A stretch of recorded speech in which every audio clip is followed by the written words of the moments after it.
Hello बच्चों, welcome back to my channel. कैसे हैं आप सब। आज की वीडियो में मैं आप लोग के लिए फर्स्ट एड एंड हेल्थ के एमसीक्यूज क्वेश्चन लेकर आई हूं। मैंने पहले भी इसमें वीडियोस डाली हुई हैं। अगर आपने नहीं देखी हैं तो उसका लिंक आपको इस वीडियो के डिस्क्रिप्शन में मिल जाएगा, आप वहां से देख सकते हैं। इसके अलावा और भी किसी सब्जेक्ट पर अगर आपको एमसीक्यूज वीडियो चाहिए हैं तो सब्जेक्ट का नेम मुझे कमेंट करिएगा। चैनल पर नए हो तो जल्दी से सब्सक्राइब कर लीजिए, नोटिफिकेशन बेल को जरूर ऑन करिएगा और वीडियो अच्छी लगे तो लाइक करिएगा। आइए शुरू करते हैं। इससे पहले की वीडियो में 195 तक क्वेश्चन हो गए थे। 196 क्वेश्चन लेते हैं। डैश मानसिक विकारों का कारण नहीं है। Dash is not A cause of mental disorders. तो आपको बताना है वो कौन सी चीज़ है जो मानसिक विकार यानी मेंटल डिसऑर्डर का कारण नहीं है। Evil spirits, curses, astrological influences, all of these. तो आपसे पूछ रहा है कि अक्सर क्या होता है ना कि कोई व्यक्ति डिप्रेस्ड हो जाता है, डिप्रेशन में चला गया है या एंजाइटी की उसे प्रॉब्लम है, तो लोगों को जो है आपने देखा होगा कि आपके आसपास के लोग जो ब्लाइंड फेथ में जो अंधविश्वास में यकीन रखते हैं वो सब मानने लगते हैं कि कोई बुरी आत्मा आ गई है इसके ऊपर या किसी का शाप है। तो वही आपसे पूछ रहा है कि इसमें से कौन सा नहीं है। तो ना ही कोई बुरी आत्मा का इससे कोई संबंध है, ना ही शाप, ना ही ज्योतिषी प्रभाव। कभी कभी क्या होता है बहुत ज़्यादा तनाव या चिंता के कारण हमारे अंदर मेंटल डिसऑर्डर्स आने लगते हैं। तो यहाँ पर ये तीनों ही इसके कारण नहीं है। तो करेक्ट आंसर हो जाएगा ऑप्शन डी। नेक्स्ट क्वेश्चन है, world mental health day is observed on dash every year. विश्व मानसिक स्वास्थ्य दिवस हर वर्ष डैश को मनाया जाता है। तो आपको बताना है जो मेंटल हेल्थ डे है वो किस दिन मनाया जाता है। 10 अक्टूबर, 20 अक्टूबर, 10 जून या फिर 10 मार्च को। तो वो मनाया जाता है 10 अक्टूबर को। तो यहाँ पर करेक्ट आंसर हो जाएगा ऑप्शन ए। इससे पहले मैंने कुछ आपको डेज बताए थे और भी आप लोग कुछ इंपॉर्टेंट डेज हैं जो आप लोग को ध्यान में रखिएगा। जैसे एपिलेप्सी डे मैंने बताया था कि कब मनाया जाता है, या विश्व स्वास्थ्य दिवस कब मनाया जाता है। तो ये सब इंपॉर्टेंट डेज हैं जो आप लोग याद रखिएगा। अगर आप लोग को चाहिए हो तो मुझे कमेंट करिएगा, तो मैं अलग से इस पर एक वीडियो बना दूंगी जिसमें कुछ इंपॉर्टेंट डेज और कुछ फुल फॉर्म्स है, जैसे WHO है, इस तरह की कुछ फुल फॉर्म्स हैं, तो वो आप लोग को एक अलग से वीडियो में बता देंगे। नेक्स्ट क्वेश्चन है, मानसिक विकारों की शुरुआत में कई डैश कारक हो सकते हैं जो महत्वपूर्ण भूमिका निभाते हैं। There may be many dash factors that play a vital role in the onset of the mental disorders. Biological, psychological, social, all of these. आपसे पूछ रहा है जो मेंटल डिसऑर्डर्स होते हैं तो कौन से ऐसे फैक्टर्स होते हैं जिनसे वो ज़्यादा इफेक्ट करते हैं। जैविक भी हो सकते हैं, मनोवैज्ञानिक भी हो सकते हैं, सामाजिक भी हो सकते हैं। तो ये तीनों हो सकते हैं। कभी कभी बायोलॉजिकल रीजंस भी होते हैं मेंटल डिसऑर्डर के। कुछ ऐसे जेनेटिक रोग होते हैं कि एक पीढ़ी से दूसरी पीढ़ी में वो चलते रहते हैं। मनोवैज्ञानिक कारण भी हो सकता है, साइकोलॉजिकल की कोई बात ऐसी होती है जो मन में बैठ जाना या किसी चीज़ से बहुत ज़्यादा इफेक्ट हो जाना। सामाजिक कारण भी हो सकते हैं। ये तीनों ही रीज़न हो जाते हैं मानसिक विकारों की शुरुआत के। तो यहाँ पर करेक्ट आंसर हो जाएगा ऑप्शन डी। नेक्स्ट क्वेश्चन है, डैश मानसिक विकार नहीं है। चिंता, उन्मादी, अवसादी विकार, अवसाद, इनमें से कोई नहीं। तो यहाँ पर आपसे पूछ रहा है dash is not a mental disorder. Anxiety, bipolar affective disorder, depression, none of these. तो ये तीनों ही क्या हो जाएंगे, मानसिक विकार हैं, मेंटल डिसऑर्डर्स हैं। तो यहाँ पर जो करेक्ट आंसर होगा वो हो जाएगा इनमें से कोई नहीं, none of these. Next question है, मानसिक रोग के लक्षण हैं। Signs of mental illness are abnormal changes in thinking, perception and judgment, abnormal changes in feelings and memory, both A and B, none of above। यहाँ पर क्वेश्चन पूछा जो मानसिक रोग होता है, किसी को कोई मेंटल इलनेस होगी तो उसके कौन कौन से साइंस होते हैं, सिम्टम्स हो जाते हैं। सोच, धारणा और निर्णय में असामान्य परिवर्तन, भावना और स्मृति में असामान्य परिवर्तन, ए और बी दोनों उपरोक्त में से कोई नहीं। तो क्या होता है, किसी व्यक्ति को किसी तरह की मेंटल इलनेस हो जाती है, दिमागी तौर पर बीमार होता है, तो उसकी सोच में परिवर्तन हो जाता है, चीज़ों को समझने में उसकी धारणा बदल जाती है और वो निर्णय में भी चेंजेस आ जाते हैं। कोई भी तरह का डिसीजन जो लेता है वो भी उसमें भी चेंजेस आ जाते हैं। भावना स्मृति में भी, यानी कि उसकी मेमोरी पर भी इफेक्ट पड़ता है और वो इमोशनल कभी बहुत ज़्यादा हो जाता है, कभी बिल्कुल नहीं होगा। कई तरह की अलग अलग सिचुएशन देखने को आती हैं। तो ये दोनों ही लक्षण हो जाते हैं। तो यहाँ पर जो करेक्ट आंसर होगा वो होगा ऑप्शन सी, ए और बी दोनों। नेक्स्ट क्वेश्चन है, एक बच्चे में मानसिक बीमारी का विकास होगा यदि उसे नहीं मिलता है। A child would develop mental illness if one does not gate affection, encouragement, guidance and discipline, all the above. तो पूछ रहा है कोई बच्चा है वो मेंटली क्या होगा, इल हो सकता है, मानसिक रूप से बीमार हो सकता है यदि उसे नहीं मिलता स्नेह, प्रोत्साहन, मार्गदर्शन, अनुशासन, उपरोक्त सभी। तो ये तीनों ही चीज़ें इंपॉर्टेंट है कि अगर कोई छोटा बच्चा है उसे स्नेह नहीं दिया जा रहा है, अफेक्शन नहीं दिया जा रहा है, तो उसके मन में भी यह होता है कि वो बाकियों से कम है या किसी तरह की गलत धारणा उसके मन में बैठ सकती है। अगर उसे प्रोत्साहन नहीं दिया जाता, मोटिवेशन नहीं दिया जाता, तो क्या होता है बाकी बच्चों से पीछे हो जाता है, तभी वो डिप्रेशन में जा सकता है। मार्गदर्शन सही मिलना, गाइडेंस मिलना, जैसे कि वो गलत रास्ते पर ना जाए, सही रास्ते पर चले, और अनुशासन होना भी लाइफ में उसकी बहुत इंपॉर्टेंट है। तो तीनों ही चीज़ें हो जाती हैं जो एक बच्चे के लिए बहुत ही इंपॉर्टेंट होती हैं। तो यहाँ पर जो करेक्ट आंसर होगा वो होगा ऑप्शन डी। नेक्स्ट क्वेश्चन है, मानसिक बीमारी की सामाजिक चिकित्सा की आवश्यकता है। Social therapy of mental illness is required for. कोई व्यक्ति भी अगर मेंटली इल है तो उसको क्या होगा, एक तो आपको मेडिसिन दी जाती हैं, मेडिकली उसको ट्रीट किया जाता है। दूसरा हो जाता है उसको सोशलाइज करना। जितना ज़्यादा वो समाज के साथ मिलकर एक दूसरे के साथ आपस में, घर में, परिवार में, समाज के साथ मिलकर रहेगा, उतनी जल्दी क्या होता है वो वापस अपनी पुरानी स्थिति में, पुराने यानी कि अपने जैसे जीवन वो जी रहा था अपनी लाइफ में वापस आ सकता है। तो आपसे ये पूछ रहा है कि कब इसकी आवश्यकता ज़्यादा है। ट्रीटमेंट ऑफ साइकोसिस, maintenance of community health, rehabilitation of mentally ill person, prevention of addiction. तो आपसे पूछ रहा है कि कौन सी दिशा में ज़्यादा आवश्यक होता है उसका सामाजिक होना। मनोविकृति के उपचार में, सामुदायिक स्वास्थ्य के रखरखाव में, मानसिक रूप से बीमार व्यक्तियों के पुनर्वास में, बुरी आदत के रोकथाम में। तो जो मानसिक रूप से जो बीमार व्यक्ति हैं उनका जब पुनर्वास करने के यानी कि वापस उसको बैक टू नॉर्मल लाइफ में लेकर जब हम आ रहे हैं तो वहाँ पर मानसिक बीमार व्यक्तियों के पुनर्वास के लिए हमें सामाजिक उसकी चिकित्सा की आवश्यकता पड़ती है। तो करेक्ट आंसर हो जाएगा ऑप्शन सी। नेक्स्ट क्वेश्चन है, मानसिक रोग है which is a mental disease. आपको बताना है इसमें से कौन सा है जो मेंटल डिसीज है। Tetanus, neurosis, drug dependence, alcoholism. तो यहाँ पर आपसे पूछ रहा है जो इसमें से कौन सा मानसिक रोग है। तो जो आपका टेटनस भी नहीं है, ड्रग्स पर निर्भरता भी नहीं, ना ही शराब की आदत। जो आपका न्यूरोसिस दे रखा है वो मानसिक रोग है, मेंटल डिसीज़ है। न्यूरोसिस में क्या होता है, व्यक्ति अपने ही आप में मान लीजिए गुमसुम हो जाता है, वो अकेले रहना पसंद करता है, जिसकी वजह से जो प्रैक्टिकली डिसीजन जो लाइफ के हैं वो सही ढंग से नहीं ले पाता है और धीरे धीरे क्या होता है चिंता और तनाव में जाने लगता है। तो यहाँ पर जो करेक्ट आंसर हो जाएगा वो होगा ऑप्शन बी। नेक्स्ट क्वेश्चन है, कौन सा मानसिक विकार नहीं है which is not a mental disorder. God, epilepsy, neurosis, साइकोसिस। तो आपसे पूछ रहा है कि कौन सा मानसिक विकार नहीं है। तो इसमें जो आपका गॉड दे रखा है कि गठिया, वो मानसिक विकार नहीं है। बाकी तीनों मानसिक विकार मेंटल डिसऑर्डर के ही उदाहरण हैं। तो यहाँ पर करेक्ट आंसर हो जाएगा ऑप्शन ए। नेक्स्ट क्वेश्चन है, the government of India has launch the national mental health programme NHMP in dash. Bharat सरकार द्वारा राष्ट्रीय मानसिक स्वास्थ्य कार्यक्रम की शुरुआत कब की गई। 1982, 1988, 1984, 1983। तो आपको बताना है कि भारत सरकार ने राष्ट्रीय मानसिक स्वास्थ्य कार्यक्रम की शुरुआत कब की थी। इसको शॉर्ट में NHMP भी कहते हैं, इसे याद कर लीजिएगा, हो सकता है इसकी फुल फॉर्म भी एग्जाम में पूछे। तो इसकी शुरुआत हुई थी 1982 में। तो करेक्ट आंसर यहाँ पे हो जाएगा ऑप्शन ए। नेक्स्ट क्वेश्चन है, मानसिक रूप से स्वस्थ व्यक्ति के पास है या मेंटली हेल्दी इंडिविजुअल हैज़। तो आपसे पूछ रहा है जो मानसिक रूप से कोई व्यक्ति स्वस्थ है तो उसके पास कौन कौन सी चीज़ें होती हैं। जाहिर सी बात है उसकी इंडिपेंडेंट पर्सनालिटी भी होगी, उसका जो सोसाइटी होगी वहाँ पर एक क्या होगा, रिस्पेक्टेबल प्लेस होगा, एक उसकी एमफुल लाइफ होगी कि उसे क्या करना है उसे पता होगा।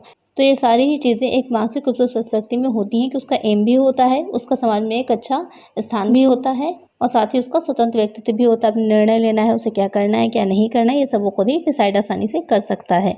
तो ये तीनों ही चीज़ें हो जाती हैं मानसिक रूप से स्वस्थ व्यक्ति के पास। तो यहाँ पर करेक्ट आंसर हो जाएगा ऑप्शन डी।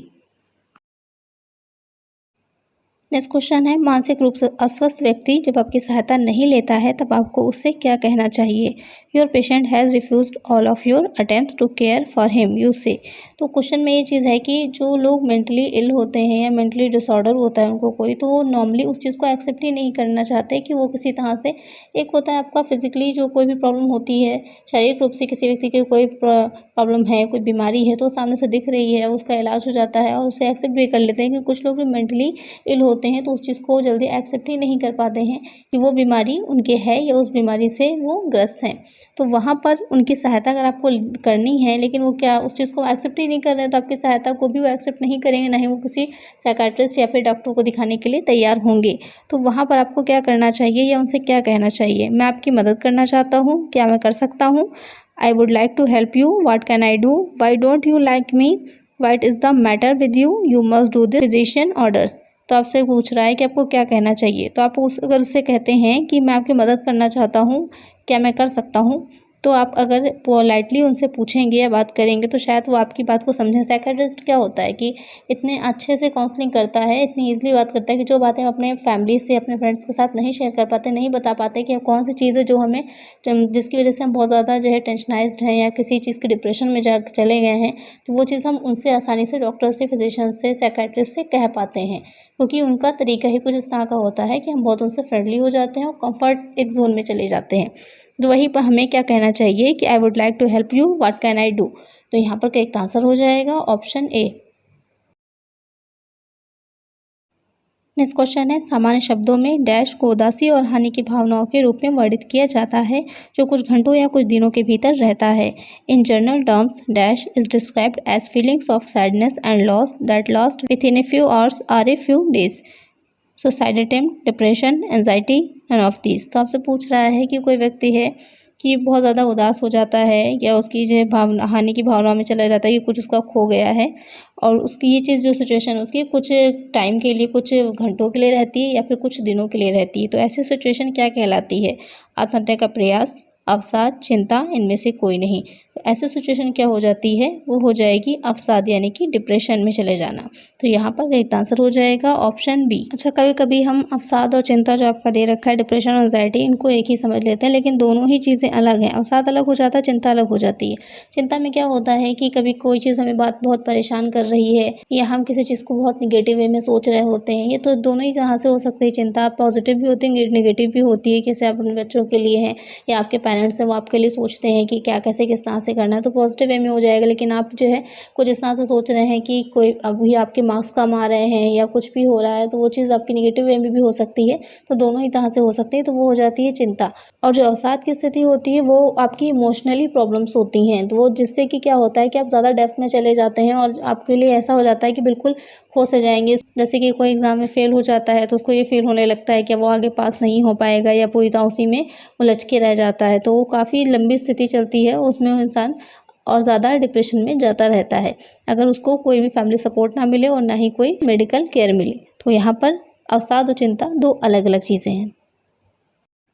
नेक्स्ट क्वेश्चन है, डैश के गंभीर शारीरिक लक्षण हो सकते हैं जब किसी नशीले पदार्थ का लंबे समय तक सेवन नहीं किया जाता है। Dash symptoms is severe physical discomfort when the substance is not consumed for a prolong period, withdrawal, depression, dependency, all of these. तो यहाँ पर आपसे पूछ रहा है कि आपने देखा होगा जैसे कि कोई सिगरेट पीता है, अचानक से उसने सिगरेट पीना छोड़ दिया है, काफ़ी समय तक जब वो नहीं पीता है तो उसके क्या कुछ साइड इफ़ेक्ट्स भी देखने में आते हैं। तो वही पूछ रहा है कि वो कौन सी स्थिति होती है, किस चीज़ के जो है उसके सेवन से ऐसी स्थिति आती है। नशीले पदार्थों को त्यागने पर अवसाद में होना, निर्भरता होना या फिर ये सभी। तो वो आपका जब नशीले पदार्थों को त्यागा जाता है यानी कि जब हम जो है कोई भी ड्रग्स ले रहे हैं या कुछ भी ले रहे होते हैं, अगर उसको छोड़ देते हैं लेना, तो उससे जो बीच का जो टाइमिंग होती है ना, उससे रिकवर होने की, उसके उस टाइमिंग में जो स्थिति होती है तो वो आपकी विड्रॉल हो जाती है। तो करेक्ट आंसर हो जाएगा ऑप्शन ए। नेक्स्ट क्वेश्चन है, आत्महत्या के जोखिम कारकों में शामिल है, risk factors for suicide include presence of depression, any recent significant stress, previous suicide attempt, all of this. तो आपसे पूछ रहा है कि बहुत से लोग जो बच्चे हैं कभी कभी क्या होता है फेल हो गए और जो है डिप्रेशन में जाकर के क्या करते हैं सुसाइड कर लेते हैं, जबकि आप एक बार फेल हुए हैं, दूसरी बार आपका दूसरा अटेम्प्ट, तीसरे दूसरे ही अटेम्प्ट पे हो सकता है कि आप अच्छे नंबरों से पास हो जाए। ऐसा कुछ नहीं होता कि आपने हाई स्कूल में, इंटर में या ग्रेजुएशन में ही बहुत ज़्यादा मार्क्स लिए तभी आप लाइफ में कुछ कर सकते हैं। एक बात समझ लीजिए, मार्क्स कभी आपको डिसाइड नहीं कर सकते कि आप क्या बन सकते हैं। अभी कुछ टाइम पहले ही आईएएस पीसीएस इन सब लोगों ने के इंटरव्यू में आपने देखा था कि इन लोगों ने भी बताया था कि इनके ट्वेल्थ में कितने मार्क्स थे। तो मार्क्स कभी भी ये डिफाइन नहीं करते कि आप क्या हैं। आप आगे जो भी आपकी क्वालिटीज़ हैं आपके अंदर वो डिसाइड करेंगी कि आप आगे क्या बन सकते हैं। तो मार्क्स कभी भी आपके कम ही आए तो किसी भी तरह का डिप्रेशन मत लिया करिए, ना ही सैड हुआ करिए। हो सकता है आगे कुछ बहुत अच्छा आपकी लाइफ में लिखा हो और लगातार मेहनत करने से आप उसे हासिल कर सकें। तो यहाँ पर सिर्फ मैं आप लोग को समझा रही थी कि सुसाइड जैसी चीज़ें कभी सोचनी भी नहीं चाहिए। तो वही पूछ रहा है कि अगर कोई आत्महत्या के जोखिम के सोचता है तो उसके क्या कारक हो सकते हैं? अवसाद की उपस्थिति, कोई हालिया महत्वपूर्ण तनाव, पिछला आत्महत्या का प्रयास या फिर सभी। तो ये तीनों ही कारण हो जाएंगे, तो करेक्ट आंसर हो जाएगा ऑप्शन डी।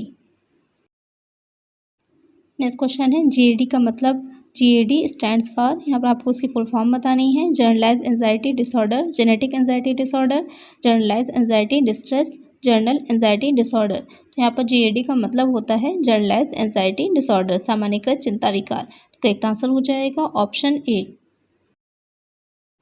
नेक्स्ट क्वेश्चन है, मनोविकृति शब्द ग्रीक शब्द से आया है, साइकी का अर्थ है।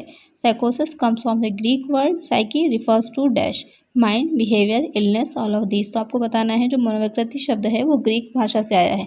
तो उसमें जो आपका साइकोसिस है बोलते हैं, तो उसमें जो साइकी शब्द लिया गया है वो उसका अर्थ क्या होता है? तो उसका अर्थ हो जाता है मन, माइंड। तो यहाँ पर करेक्ट आंसर हो जाएगा ऑप्शन ए। नेक्स्ट क्वेश्चन है, मनोविकृति की विशेषता है, साइकोसिस is characterised by loss of touch with reality, prolonged stress, anxiety, all the above. तो हमसे पूछ रहा है कि जो मनोविकृति होती है उसकी विशेषता क्या होती है। वास्तविकता के साथ संपर्क का टूट जाना, लंबे समय तक तनाव, चिंता, उपरोक्त सभी। जो मनोविकृति होती है उसमें क्या होता है, जो व्यक्ति होगा वो जो रियलिटी इसमें इस टाइम चल रहा होगा उन चीज़ों से बिल्कुल अलग हो जाता है और अपने मन में ही एक अलग सी दुनिया हो जाती है उसकी, जिसमें वो सही गलत कुछ भी नहीं समझ पाता और उसी में उलझा रहता है, उसी को ही सच मानने लग जाता है। तो वो हो जाती है उसकी विशेषता। तो यहाँ पर करेक्ट आंसर हो जाएगा ऑप्शन ए। नेक्स्ट क्वेश्चन है, मिर्गी में रोगी को होता है। In epilepsy the patient undergoes periods of sadness and happiness, fits of convergence, laws of consequence, both B and C. Question आपसे पूछ रहा है जो मृगी होती है उसमें रोगी को क्या होता है। कभी दुख और खुशी की अवधि होती है, कभी दुख हो जाता है और कभी खुश हो जाता है। आक्षेप के दौरे पड़ते हैं, चेतना का नुकसान होता है, बी एंड सी दोनों। तो वहाँ पर जो मृगी की स्थिति होती है वहाँ पर उसे दौरे भी पड़ते हैं और चेतना का नुकसान होता है, कभी कभी वो बेहोश हो जाता है, बिल्कुल उसे समझ नहीं रहती कि क्या हो रहा है। तो ये बी और सी दोनों ही ऑप्शन करेक्ट हो जाएंगे। तो करेक्ट आंसर हो जाएगा ऑप्शन डी। नेक्स्ट क्वेश्चन है, नीचे दिए गए विकल्पों में से कौन सा मानसिक स्वास्थ्य समस्या का सबसे सामान्य रूप है। Which of the options below is the most common form of mental health issues. Anxiety and depression, depression, bipolar disorder, post traumatic stress disorder. तो ये जो आपको पोस्ट ट्रॉमेटिक स्ट्रेस डिसऑर्डर दे रखा है ये आपका PTSD की फुल फॉर्म है, इसे याद कर लीजिएगा। हो सकता है इसकी फुल फॉर्म अलग से आपसे क्वेश्चन में पूछ सकता है कि PTSD की फुल फॉर्म क्या होती है, तो हो जाएगी पोस्ट ट्रॉमेटिक स्ट्रेस डिसऑर्डर। इसमें क्या होता है कि जब व्यक्ति एक बार उस पर जो भी उसकी मेंटल इलनेस है उससे जब बाहर आ चुका होता है उसके बाद जब वो रिकॉल करता है उन मेमोरीज़ को तो वो हो जाती है PTSD। तो यहाँ पर आपका जो क्वेश्चन पूछ रहा है कि नीचे दिए गए विकल्पों में से कौन सा मानसिक स्वास्थ्य समस्या का सबसे सामान्य रूप है, तो वो हो जाता है चिंता और अवसाद, एंजाइटी और डिप्रेशन। जब भी हम मोस्टली मेंटल इलनेस की बात करते हैं तो सबसे पहले जो चीज़ें ध्यान में आती है वो एंजाइटी और डिप्रेशन ही आता है। तो यहाँ पर करेक्ट आंसर हो जाएगा ऑप्शन ए। आज की वीडियो में इतना ही, मिलते हैं नेक्स्ट वीडियो में कुछ और नए क्वेश्चंस के साथ। यहाँ तक मैंने ज़्यादातर जो भी इंपॉर्टेंट आपके क्वेश्चंस थे फर्स्ट एंड हेल्थ में वो कवर कर दिए हैं। अगर कुछ क्वेश्चंस बचे होंगे तो मैं आगे इस पर भी अलग से वीडियो बना दूंगी। जहाँ तक जितने भी इंपॉर्टेंट क्वेश्चंस थे वो ज़्यादातर मैंने इसमें कवर कर दिए हैं। आई होप आपको सारी वीडियोज़ अच्छी लगी होंगी। इसकी अलग से मैंने प्लेलिस्ट बनाई है, आप लोग वहाँ से जाकर सारी वीडियोज़ देख लीजिए। जो भी इंपॉर्टेंट क्वेश्चंस हैं और उसमें जो एक्सप्लेनेशन दे रखा है उससे कुछ और क्वेश्चंस भी आप लोग को मिल जाएंगे। आज की वीडियो में इतना ही, मिलते हैं नेक्स्ट वीडियो में कुछ और नए क्वेश्चंस के साथ। अगर वीडियो अच्छी लगी हो तो लाइक करिएगा, चैनल पर नए हो तो सब्सक्राइब करिएगा, नोटिफिकेशन बेल को ज़रूर ऑन करिएगा जिससे जो भी वीडियो मैं डालूँ उसका नोटिफिकेशन आपको मिल जाए। ज़्यादा से ज़्यादा फ्रेंड्स के साथ शेयर करिएगा। Thank you.